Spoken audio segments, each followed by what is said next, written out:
Contrary to popular belief, a lot of our thoughts come from our body and not the mind.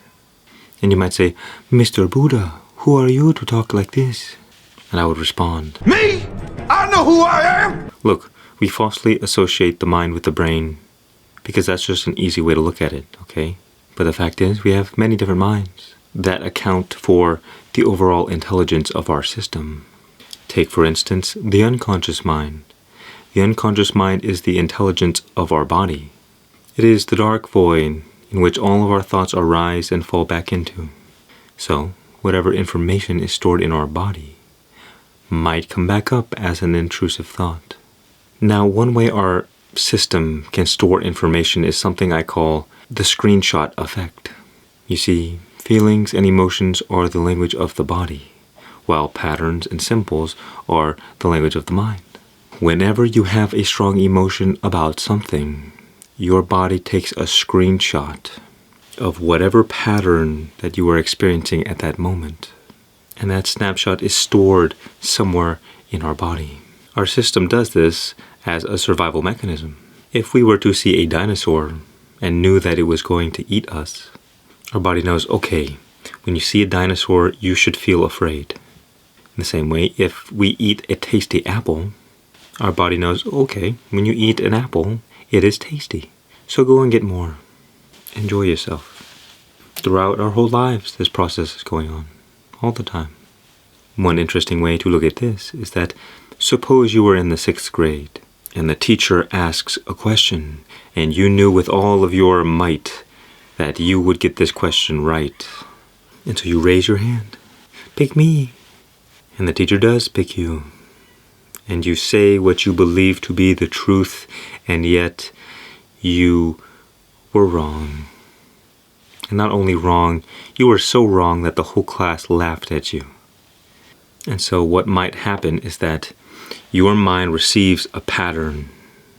Okay, you have the tribe around you. That's one pattern. You have an authority figure. You also have yourself speaking. These are just some examples. And so what might happen is that, well, you got the answer wrong, and now you feel a bit silly, maybe a bit ashamed or embarrassed. Now, on the surface, this is no big deal, right? But you would be wrong. Because in that moment, you had a negative reaction from the tribe. And if you get kicked out of the tribe, that means you die. And your body is not going to let you do that. So what might happen is that whenever your mind perceives yourself to be in a situation where you are in a group setting, let's say, you will be physically stifled. Next time you go to speak your truth, you might hesitate just a bit because something happened where now there is physical tension, perhaps in the throat or in another area of your body. And that information stored in the body might produce intrusive thoughts in the form of a lack of self-esteem, or you beating yourself up. Oh, I'm not good enough. My answers, they don't mean anything. Oh, what I have to say, no, it's not valuable. Because your body has taken a snapshot of who it believes you are and has created an unconscious identity out of it. And that unconscious identity is responsible for producing your automatic thoughts. So we might have an idea of where they come from, but what do they mean? Let's go through some examples of some intrusive thoughts to see if we can make sense of this madness. Perhaps I'm getting ready to cook, and I'm chopping up some onions, and my thoughts say, you know what would really make you cry? If you chopped off your fingers. And I would respond, yes, accurate, true. Perhaps you can catch a hint of what is going on here. You see, there is a knife, and that is a symbol of something that could be a potential threat to our survival, if in the wrong hands. At the same time, I bet for 1,000,000 years that our ancestors have been predicting future possible scenarios that could potentially threaten our survival. So in a way, perhaps our intrusive thoughts are just our survival mechanism out of whack for a moment. Done. Okay, case closed. Wait, no, there's more. Don't you want to know more?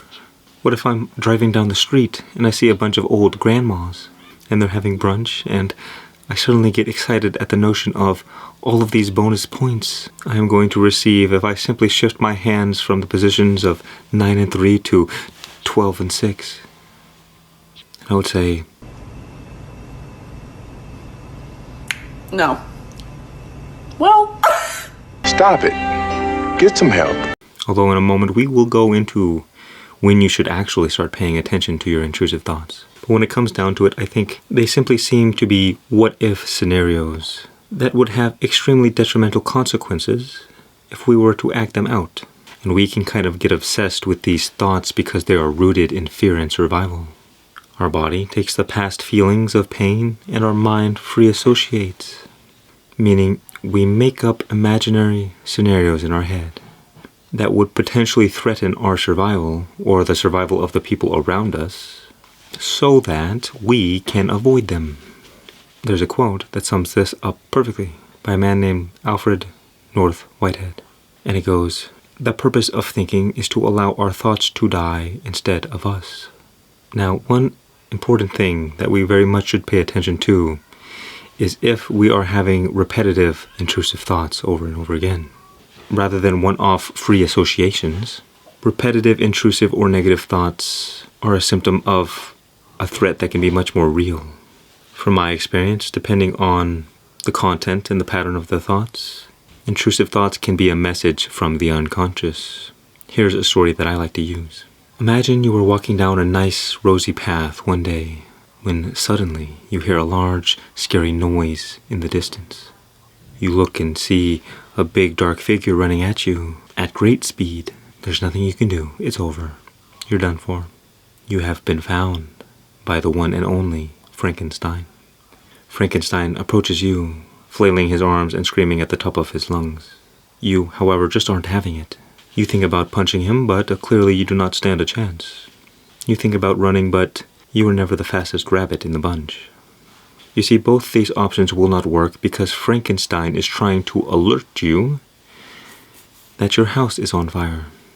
Oftentimes, our intrusive thoughts can be so horrible and terrifying that instead of being able to receive that message, we allow the fear to take over. Within the theme of the repetitive thoughts is the key to understanding. Some part of you is traumatized and needs to be addressed. A certain kind of healing needs to take place. The way I would recommend deciphering the message from the void is twofold. First, you want to begin journaling about them. Naturally, you will begin seeing an underlying pattern if you don't already.